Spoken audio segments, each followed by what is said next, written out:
Hey guys, welcome back to Backwards Angling. Today I am filming this intro a little bit after the fact. I feel like I could do a little bit of a better job. So in this video, me and my buddy Jeremy, we have sent it 23 hours across Canada, and we're doing a trip where I thought my favorite fish is a brook trout. Let's go target the biggest brook trout in the world. So we are headed up to the Nipigon River system. And right here, we're going out to do 3 days of camping on the big lake itself, Lake Nipigon.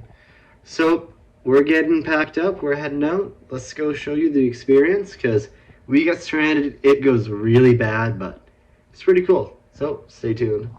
I know I need to clean. It's crusty. Oh, I know it's crusty. You think we're gonna catch some fish? I hope so. You think? So. Yeah, we will. You think we're gonna catch some fish? Oh, also, so properly, would you like to introduce yourself? I'm Cohen, and I'm excited to catch some fish, and this person wants to get gas, it looks like. Let's move on. We can do this somewhere else.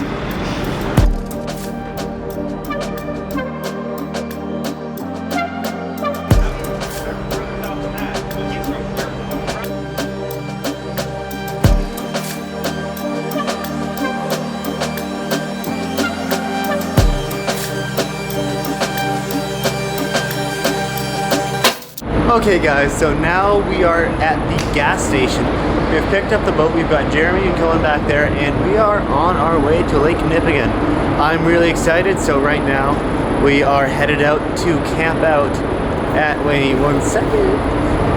I don't know how to zoom that out more, but we're headed over to a campsite and we're gonna launch early in the morning. So we're getting gassed up. We need a lot of gas. We're gonna be traveling about, I believe, 50 kilometers out on the lake to camp out, and it's gonna be super cool.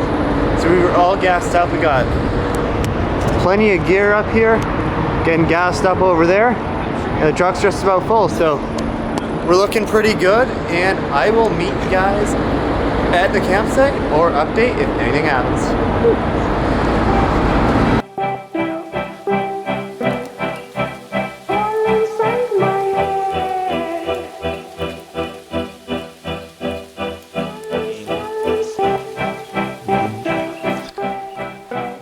Alrighty, so we have made it to the campsite. There's not much to it. We just pulled off at a little random borrow pit, I believe. I'm not really sure. It's too dark to tell. But come here, Jeremy. You a little tired? Me sleep. It's like 1:30 in the morning. I think me and Jeremy are just gonna sleep in the truck. Cohen's over there setting up his tent, and we're just gonna get some rest, and we'll be up early in the morning to hit the lake. I will talk to you guys in the AM, and we'll get after it.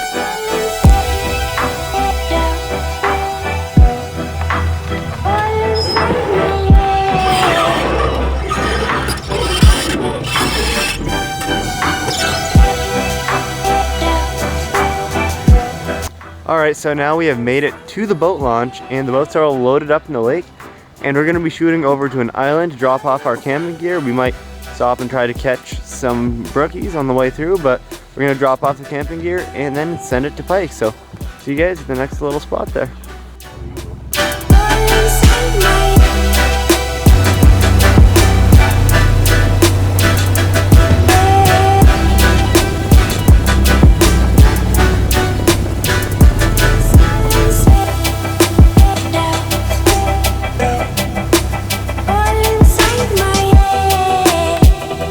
Is that orange on the rock?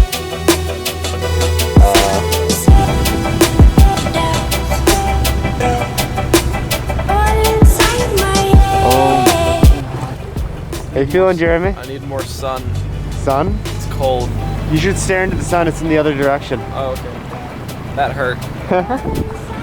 Look at that. We got our beach we're camping on. Woo!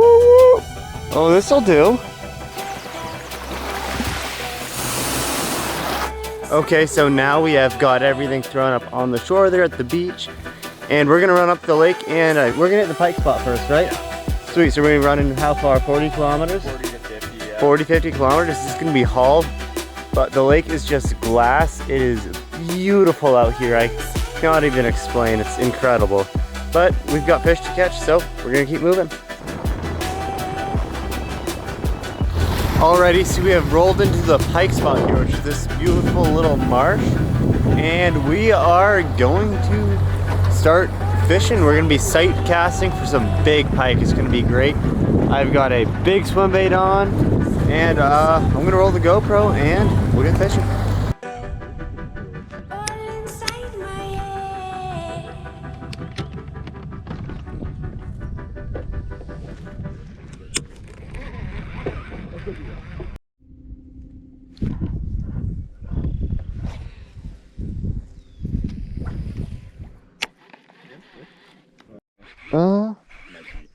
I don't know. I think it's huge. Might be big. No. Was that a walleye? Oh, that's a huge walleye. Dude, really? Yeah, yeah. That's a net fish? Yeah, very much a net fish. Oh, bro. It's a freaking solid walleye. I'd say so. Yo, what? That's your biggest walleye. By a long shot, my biggest walleye. On the big beast swim bait. Bro, I'm gonna have to get some pictures of this thing. All right, so this is my first fish of the day, and by a long shot, it is my personal best walleye. Let me get this thing out of here on the big old beast swim bait.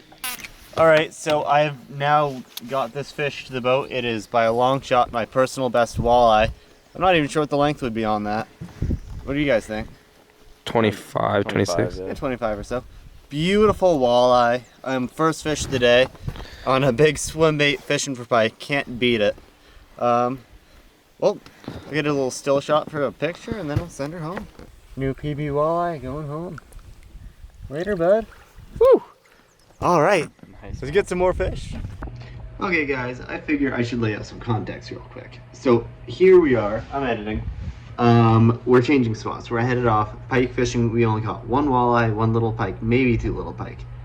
Nothing's happening. So we're like, all right, pike spot's not good this year. Too late in the season. Let's make a run. And we went up to fish some islands for brook trout.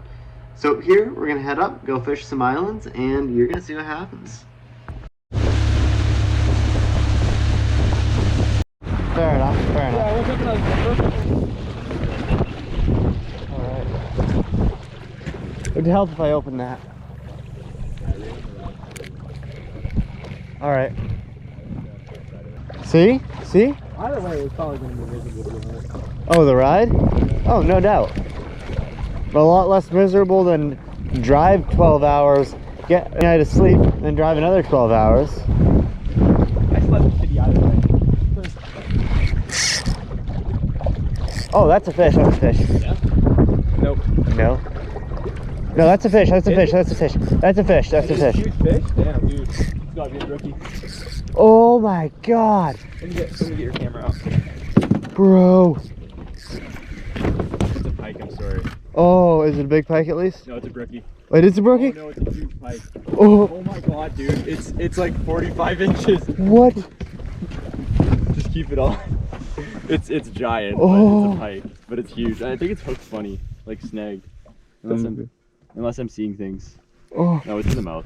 Oh my god. That's huge. What?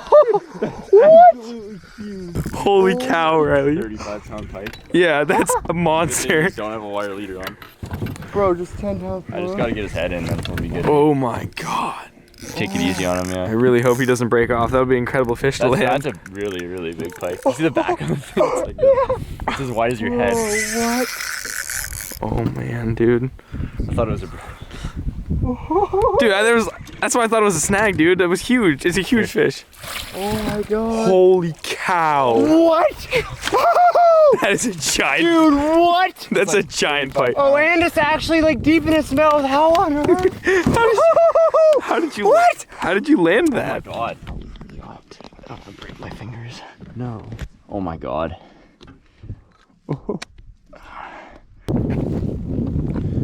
Are you recording? I'm recording, and he can take All right, pictures. I don't even know what to say. We pike fished all morning, and we decided to go for brook trout. Did you get good pics? 10-pound fluorocarbon on a hair bucktail jig, and look at this. Here's some close-up shots. Wow. What? An absolute toad. This is insane. This is what we drive 23 hours for right here. We're going for some other stuff. I mean, I can't complain. Might be the best bycatch of all time. Oh no. Oh, oh. There it goes. There you Oh, it's go. all good. There you go. Picking off hard. Alright, so now we just released a big pike. This is where everything goes bad. So right after releasing the pike, we're like, alright, that's pretty cool. We pull up to an island because Cohen needs to take a little bathroom break. No big deal, you know. Everyone does that on a fishing trip. Well, we go to start the boat, and the boat doesn't start. Doesn't even try to turn over. We are like beyond, like, we don't know what to do. Because it's not like we're on just any little lake. We can't make a phone call and have help. Like, Lake Nipigon, it's a big lake. Check this. It's comparable for, let's say, you Northeasterners like me, the size of Rhode Island. It is a big body of water. And we weren't close to the boat launch either. I'll roll the footage of where we were at. We were about 30 miles out. Like, we had started the boat launch, hooked up around this really big peninsula, and back down. So we were out there, and the boat just won't start. There's nothing we can do. It won't even, like, what we ended up finding out, the fuse is burnt. And to this day, the boat's never been fixed as far as I am aware. Because it wasn't my boat, it wasn't Cohen's boat, we were borrowing it, which makes it even more painful. But we eventually tried taking the cap of the boat off, pull starting it manually. It's a 40 horsepower, it's not something you want to do. Cannot get it to do anything. So then we hooked the 2 horsepower motor up to the back and tried to give it a run. We figure we can get maybe a few miles, get out, find some help. Well, we made it about 15 miles, not even that. We made it like 2 miles out into the main lake. Motor does not want to work at all. So we're like, what do we do? We can see the boats that are hooking around this peninsula or the point. Those boats are going maybe 2-3 miles away from us, and they're not stopping. They don't even see us. We're waving them down. Cohen's waving gas cans in the air, and we don't know what to do. So basically, me having been not the smartest, when we left Maine, I decided to forget my laundry basket at my house. So we pull up to the Dollarama in Thunder Bay, and I'm like, I need some clothes. And sure enough, Canada Day is coming up. I am head to toe, Canada Day everything. So I've got this big red Canada shirt. I take it off. The very net that we get the pike in, I stretch the shirt over the net. And I just start waving it as high as I can. This is a clip from later in the night, but I'm going to show you this as an example right here.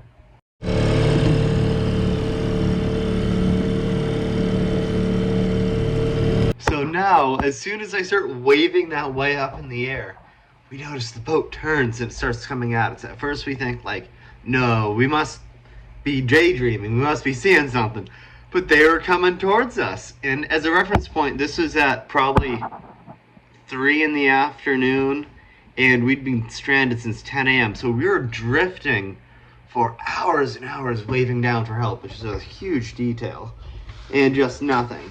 So eventually this guy pulls up, and he offers us a tow all the way back to the island where we got stuck on. Originally he was going to take us all the way back to the campsite, but that was over a 25-mile run at that point, and he was not up for it. Reasonably so. Like, we appreciate anything we can get. So he ties us up, and we roll from there. I'll show you guys some footage of that little bit of the experience.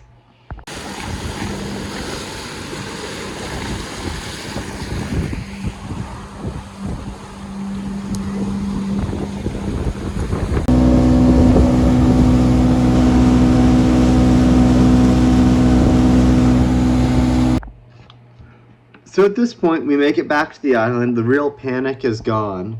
Now, I will say, the whole day, I was chilling. Probably more than I should have been, given, like, we are so far out from cell service, so far out from anything. Something happens like that, you're done. Like, there's no help coming. Like, we were out there, and Cohen was a bit panicking, like, oh my goodness, how are we going to get back? What's going to happen? And Jeremy's there like, how am I going to get the footage? My goals for the trip. How am I going to do it? And I'm just there like, happens. I've had enough bad experiences with fishing trips where I'm just used to it. I should honestly, or could do a podcast just about failed fishing trips and getting stranded. It happens to me a lot. I'm used to it. But we get dropped off on the island. The guy says, look, I'm going to boat out. I'm going to talk to this other boat down the lake. And I'll come back and let you guys know what he says. I'm going to see if he can run you back to the boat launch, which is another maybe 5 miles. So we were like, okay, yeah, we really appreciate that. That sounds good. We gave him some gas for the tow. Originally, he didn't want it, but he's like, I burned up more gas than I thought, so please, take it. So the guy comes back. He says, like, yeah, guys, he'll give you a tow. You can either wait on the island, or you can start working your way into the bay towards him, and he'll find you and give you some help. Well, we used the electric motor, got a ways out, didn't end up seeing him. Eventually came by ahead of us. We tried catching up, but they were trolling for lake trout. We were running a little electric motor. Couldn't catch up. We were like, all right, we know they're coming. And just for fun, we're just blindly drifting around the lake. I dropped some lines in lead core because I see 70 feet of water on the fish finder. There must be lake trout here. I came all the way to Ontario to fish for lake trout. This is a lost opportunity if I don't watch some lines. And eventually I caught some good ones, actually within about 10 minutes, so I'll drop some pictures here. I was pretty happy. Eventually the electric motor died. I start jigging, boom, more lake trout. That was cool. That topped off the day for all the bad things going on. But then it started to get dark. Now here's the thing with Northwestern Ontario in June. It doesn't get dark. Like, the sun doesn't set till 10:30, last light's after 11. Because it's the same time zone as Maine, but it's over 1,000, almost 2,000 miles west. So the sunsets are late. And this guy, I don't have any footage of this part of the night. He picks us up at sunset. Actually, I do. We have us waving him down right here. I'm going to roll some of this. That light over there. Over there? Yeah, see him? Yeah. Right up there. Oh, wait. It's like fucking reading this, but we don't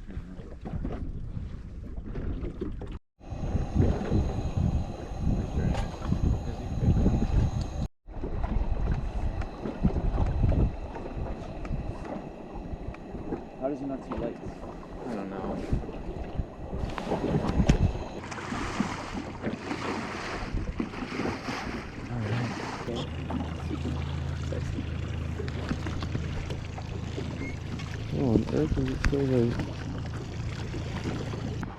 So at that, we were thinking, like, this guy's not gonna come. Well, we have to wave him down. Everyone was panicking again. Because, like, you have to stay a night on this lake. Yeah, we have our camping gear. We'll be okay. Which we almost actually pulled up and had to camp. But then that happens. Who's gonna help us? We don't have any working engines. We can't do anything. We just need to hope that someone would be able to find us that Cohen knew. Which eventually we got enough data, and he did get to call a biologist. And we were able to, like, coordinate some help. But we didn't know for sure what was going on. But eventually the guy comes and gets us. It's 11 p.m. at this point. He decides, hey, I've never trolled at night before. Let's try trolling for lake trout in the dark. Or no, he's never caught a lake trout trolling at night. I am so wiped. We've been up since 4 a.m. I pass out. We don't get back to the boat launch until 1 in the morning. It turns out this guy has trolled for lake trout over like a dozen times. Never caught one lake trout trolling at night. So I don't know if I personally would have chosen that as the time to troll for lake trout, pulling some guys back like that at night till 1 a.m. But hey, I got a ride. I'm grateful. I love that guy. But I mean, I slept through it anyway. But some of my friends, apparently they, it was pointed out to me, the guy trolled around an island 3 times while it was dark. Needless to say, no lake trout were caught. But we get back to the boat launch. We're so sleep deprived at this point.